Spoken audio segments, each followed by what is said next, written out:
Hello ladies and gentlemen, welcome to Shark Gaming's new player guides for Heroes of the Storm. And in today's game today's video rather, we're going to be talking about the Tomb of the Spider Queen map.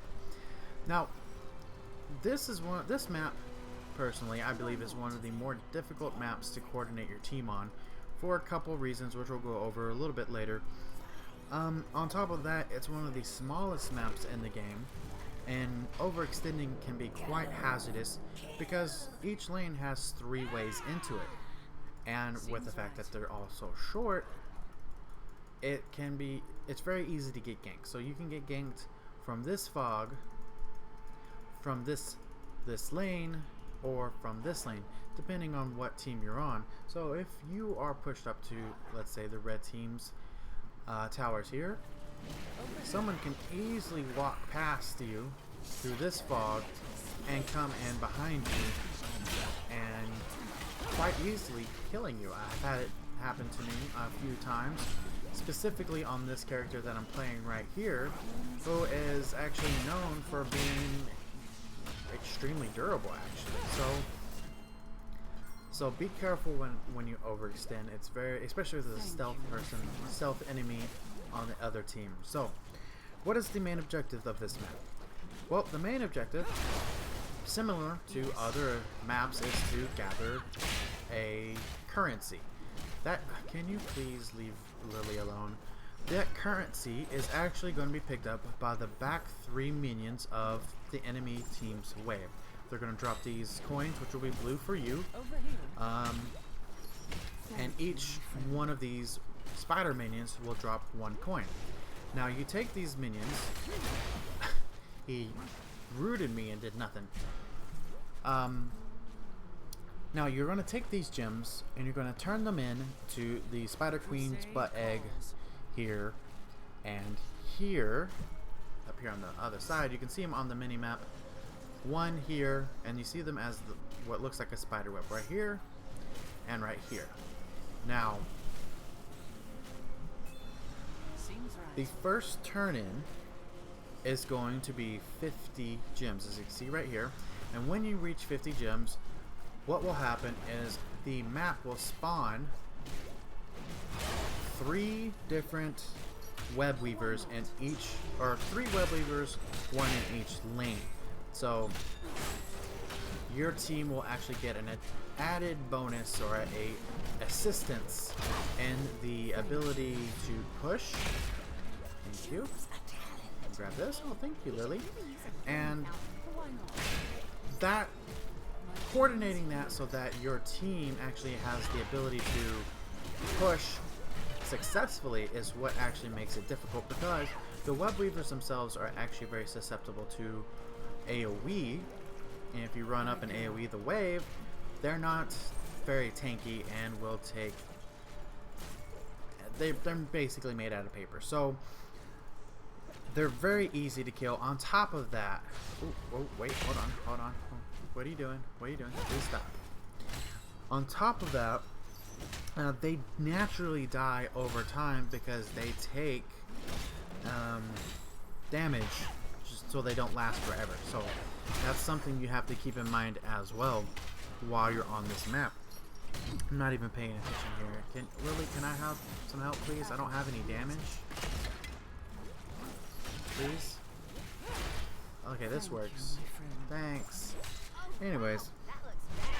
Now, actually, I probably should die here so I can show you why my next point here. So, whenever you die, come on guys, please, come on, kill me. Whenever you die, you're going to drop your, wait, I want this, okay, not you're going to drop your gems. So as you can see, my gems all dropped, and now Lily, if she had the presence of mind, or was not a bot, can actually go and pick them up, saving my gems.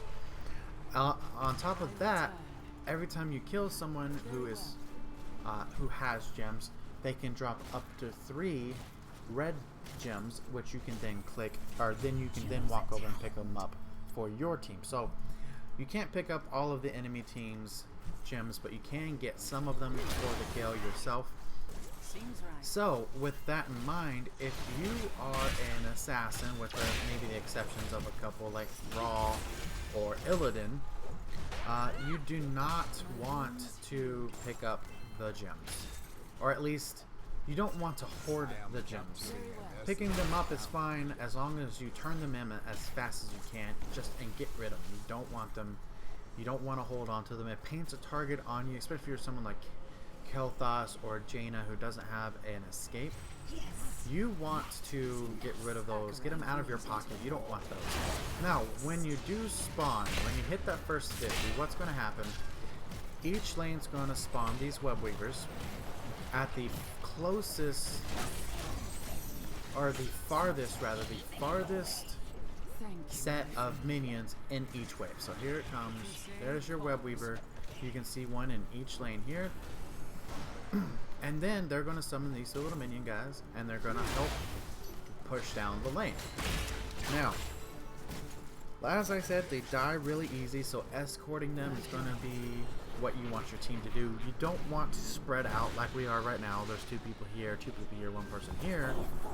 You want to team up and push together so that you get the maximum amount of benefit out of one of your web weavers. On top of that, it's going to put more pressure on that spot, forcing the enemy team to defend that area, allowing your other web weavers more free reign to kind of push down the other lanes before they die naturally of their own causes. So as you can see, he's slowly dying here. He's about to die. There you go. Died of his own natural causes. Now you see all of them are dead. And this guy was completely by himself. Like, he had no issues. No one even bothered trying to stop his push. So that, like I said, just keep that in mind. Gather when you get that first push hard with your team. Thraw, seriously, Thraw, get away from my people. Jesus, now I'm just gonna casually walk away. Let's see, what else can we think of? Well, there are several common starts that you're gonna see. Whoops. Now you're gonna see the enemy team. So there's gonna spawn here somewhere, and here, because we have them pushed back, so they have a lot farther to go. So this one won't have to go as far. It's pretty neutral, but as you can see, the web weaver spawns way back here now because we have them pushed up. So one of the reasons what makes it so much more difficult. Oh no. And just take that. Okay. So as you can see, they were grouped together as 5. We were grouped together as 5. We took that out extremely fast. They got nowhere. However, these guys up here are still going, and we haven't even touched these at all. Yes, they're going to push the lane, but they will naturally die. So remember, defending against these guys is important, yes, but they don't keep going. They don't just keep going. So in a situation like this, you still have your tier 1 fort towers, full health tier 1 fort towers. These guys are not going to. It does not matter. We do not need to come back here and defend against them when we have this much pressure on the map right now. Now, other things to add more pressure. Oh yeah, you're dead. So that's ooh, that's a lot of damage. Ooh, that was a lot of damage. Nazebo, get out. Get out. What's wrong with you? Now, the next thing I want to talk about is later in the game, you can start hoarding gems. And like I said, at the beginning of the game, you don't really want to hoard gems. You want to turn them in as often as possible to get that first one. But after the first turn in,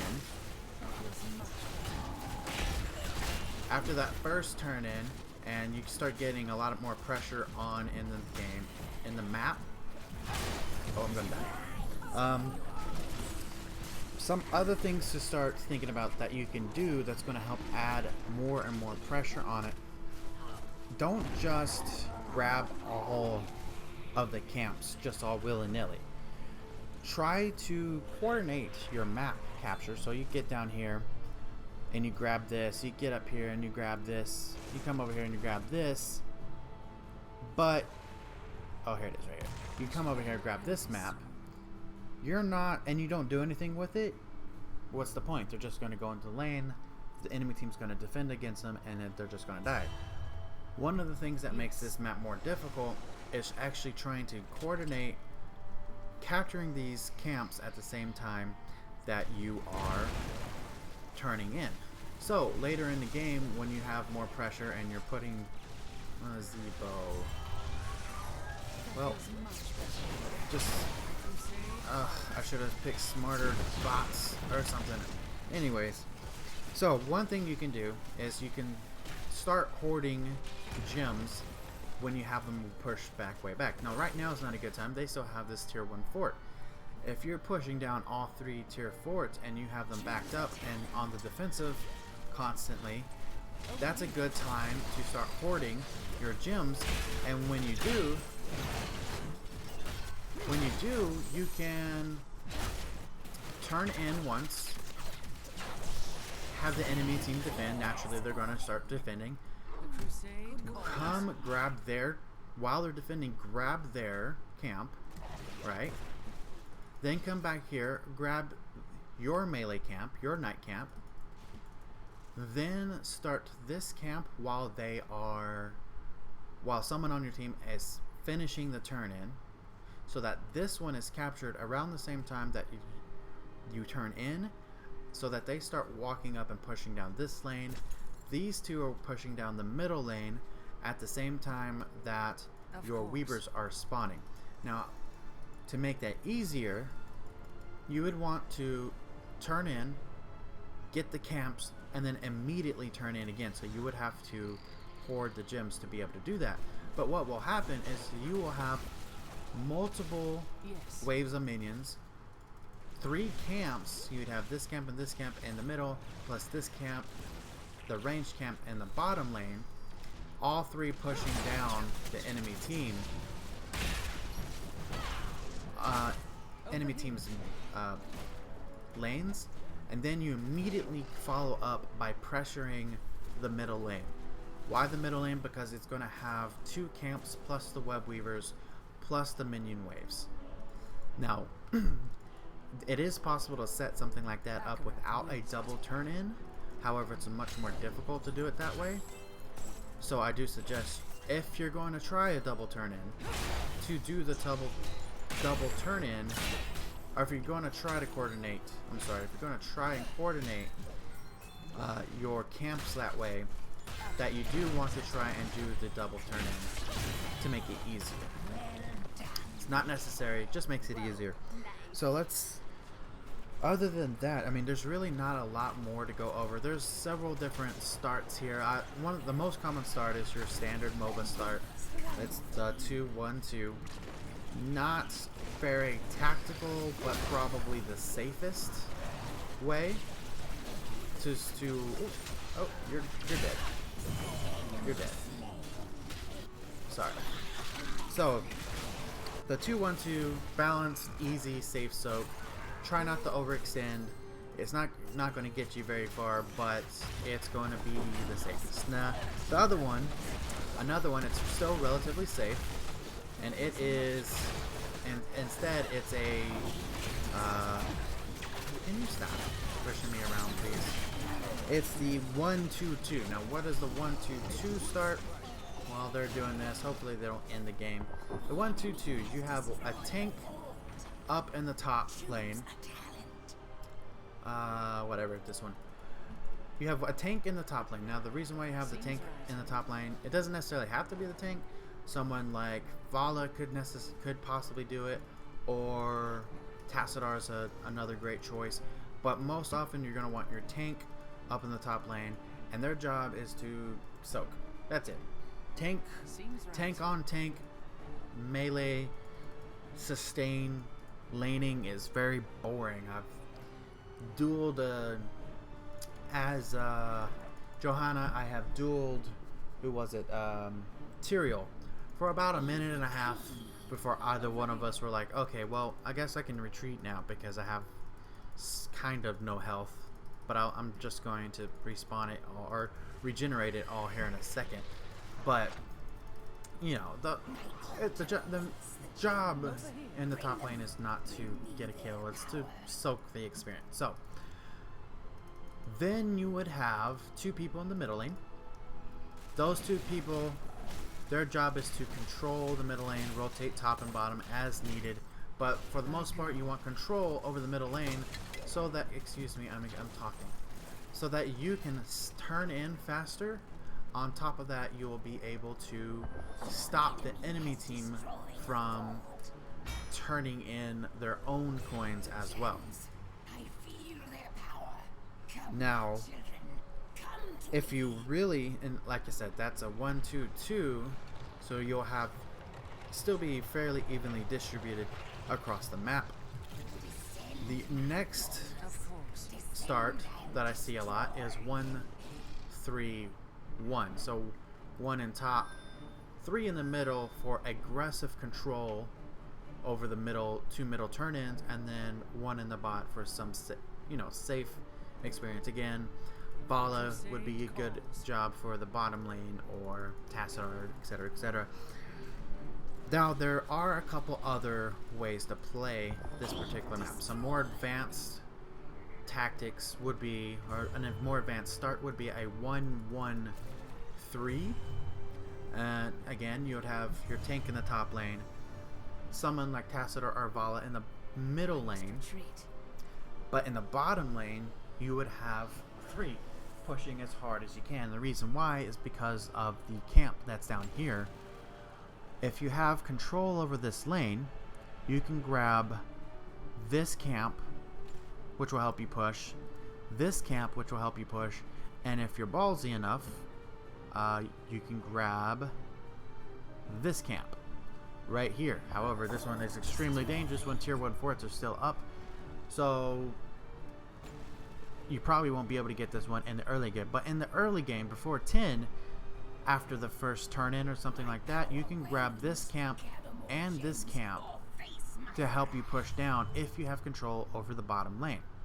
Now you're going to give up control over this top turn in right here, and if the enemy team is running a 2-1-2 or a 1-2-2, you might even lose control over the middle lane. However, you're going to be pushing down the bottom lane so hard that when you do start spawning web weavers, your web weavers won't have as far to go, and eventually when you get to the tier 2, you'll be able to grab all 3 camps as well.